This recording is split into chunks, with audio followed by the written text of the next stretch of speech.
Potom, sucháč můžete, jo? Podívejte se na ty zdrhovadla. Tohle není jen tak pro jen za nic. Tohle se vám krásně rozetne v rukavicích, jo? Maličkej zípek v rukavicích jen se rozetne. Kapky. Znovu je to utrkasy, jo? Nebo ty Ježišu, kapky, jo? Tohle přehrnutý, aby vám to nepadla sníh, jo? Ještě. Já jsem ho tam stejně měla. By to mělo být takovýhle, řekněme, protistělný pás, kdy to takhle stáhnete, aby vám nepůjčil ze stínu.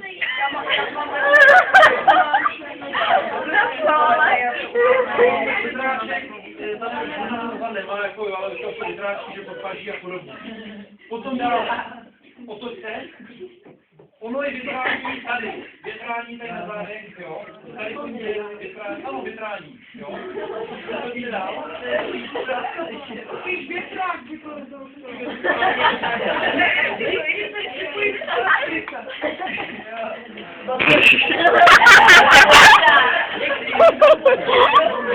Mají takový faktický pás.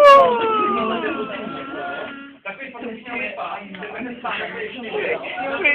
Bude být spodní. Další kouzlo. Bolí ruka. Ta kapuce v límci, že jo? Teď ta kapuce, ta se také dá otrhnout na sucháč a dáte ji pryč, jo? Dáte ji také na hlavu a teď ta kapuce.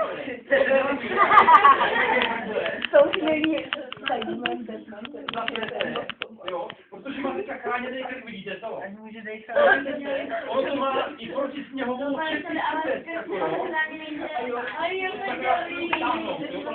Stáhnu, jo? Dále, rukávy, aby tam nechubelilo.